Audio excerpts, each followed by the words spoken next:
Well, I've just been making some notes during the conference, which I'll share with you a little bit about what I think are some of the next steps. One of the things that we're immediately in the process of completing is a new 2012 report, or at least a draft, for the Western governors on water.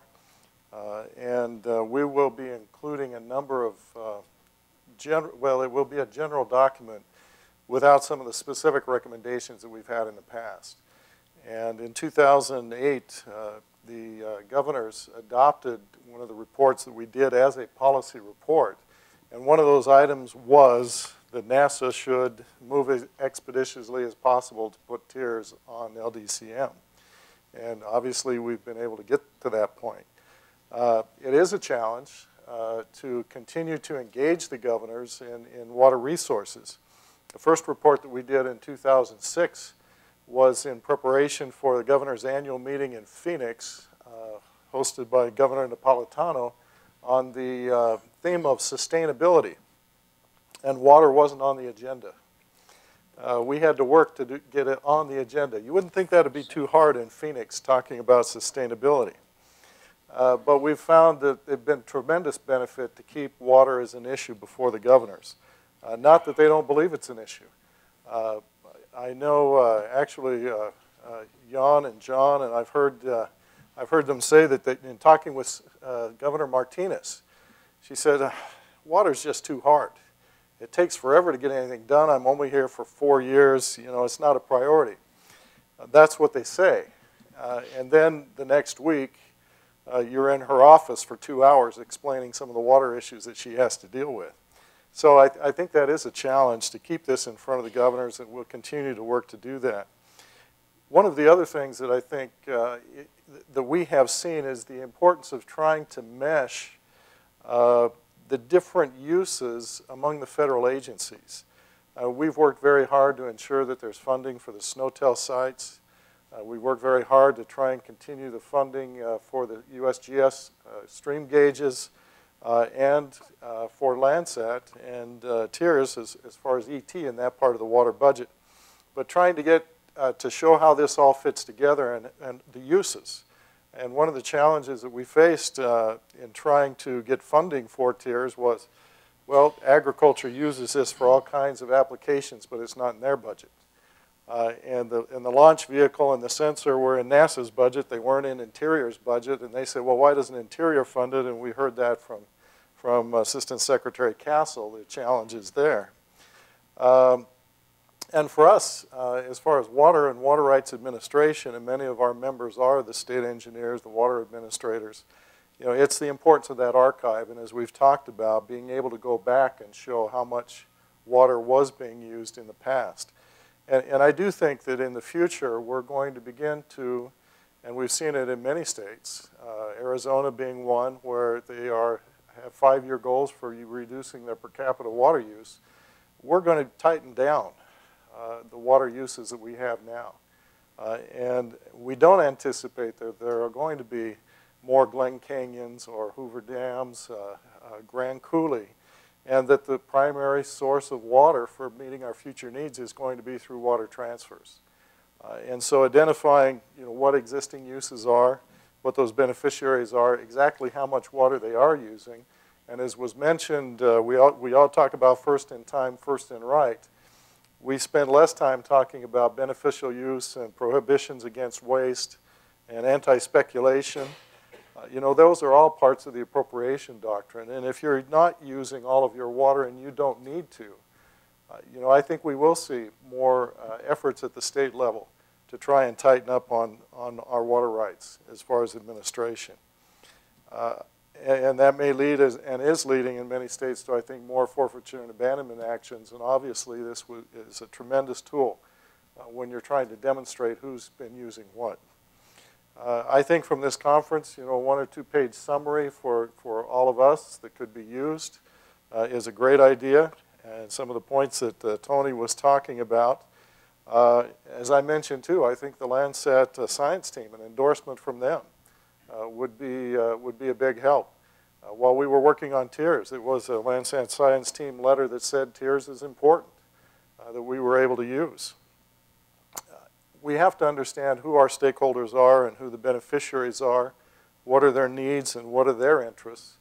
It is important that the data and the applied science, and from that aspect, I think if you look at NASA and part of the program that Forrest was just describing, you know, they have to go to Congress too.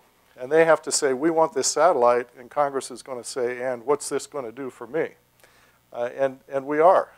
You know, we can help them by showing them the applications of their science and help them in their budget process.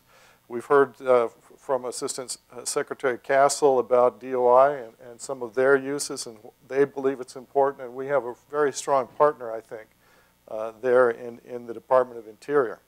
And with right up to Secretary Salazar, who, as she mentioned, is personally invested in seeing that Landsat continues. And at the congressional level, we worked very hard with Senator Crapo. Well, Senator Crapo listens to his constituencies, and your senators will listen to you. And they want to hear how this technology is improving the work that you do. And I think that's another area which we're going to see more and more of is how do we quantify the benefits from these applications, and that's going to be in terms of cost savings, in jobs and growth.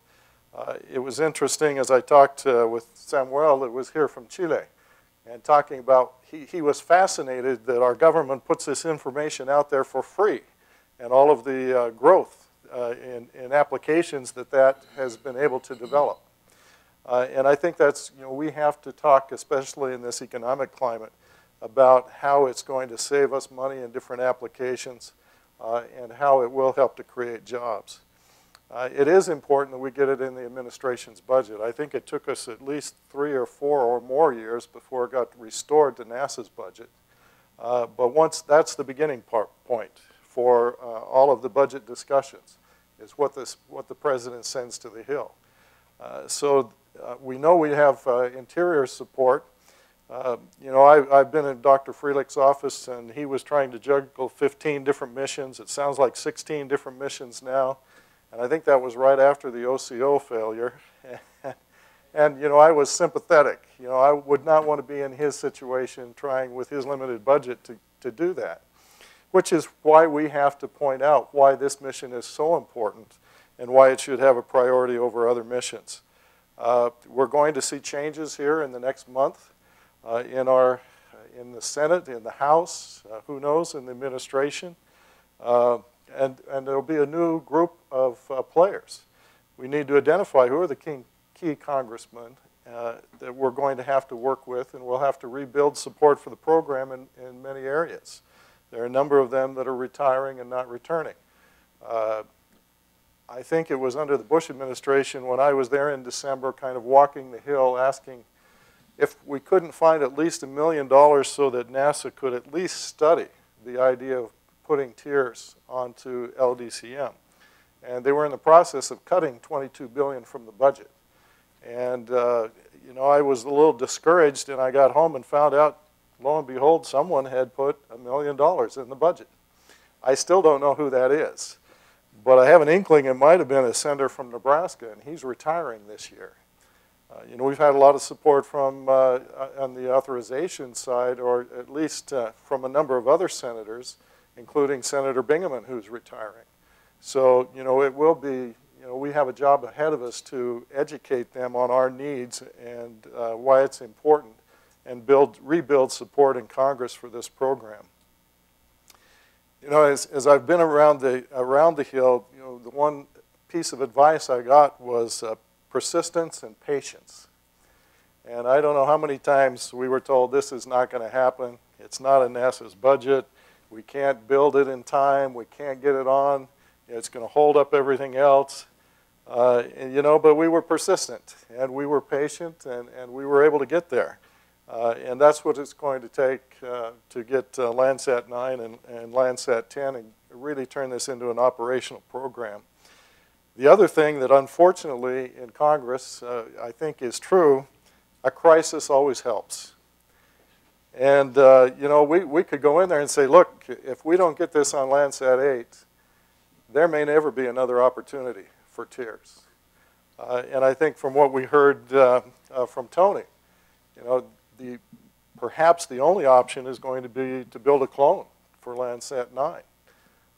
To really get it up in time before Landsat 7 and maybe Landsat 8 are no longer working, and if we're going to keep with that 8-day return time. So I think, you know, making that point helps to say, look, this seems to be the only option. But I have to admit, I did keep asking Tony, now, isn't there somebody else that does this? Isn't there another satellite? Don't the Chinese or the Brazilians work? You know, what is the other alternatives? And there really isn't another alternative. And I kept wondering if one was going to show up and I was going to look foolish because I kept telling these people there is no other alternative. So I guess I'm glad there isn't, at least from that aspect. You know, I think there are some other things that we can do, and I was impressed with the Gallo presentation. And I think we can reach out to the agricultural business community and help build support there. That as they begin to recognize the value of this tool to them and communicate that to their congressmen as well. Another idea I thought of while we were having the presentation here is we have something to do in the development each year of the agenda for the American Bar Association's Water Law Conference in February. And I think it would be great to have a presentation there for the attorneys about the technology, what can we do with it, and how it's been used in different legal proceedings. And it would help build, again, the application of that in the legal community and build support. I think, you know, one thing that we heard from Assistant Secretary Castle again was that they are committed to tiers as a core function for the future of the Landsat program. I don't know if we've seen that in writing, and that may be something that we could ask from Interior. A letter from the Secretary or from the Assistant Secretary making that kind of a commitment and a statement that this is a secretarial priority. I think it is for Secretary Salazar, and I know that they're working hard with NASA to try and figure out how this is going to be done. But I think we have heard that at least for Landsat 9, it's going to be designed and built by NASA, that there really is an alternative to that at this point. And then, so we have basically the same sort of management system as we've had for LDCM for the foreseeable future. With that, I think I'll conclude and just express my appreciation to all of you who are putting this technology to use. I think the commitment is there, and we recognize the value, and we'll continue to encourage the growth in the use of this information. Thank you very much.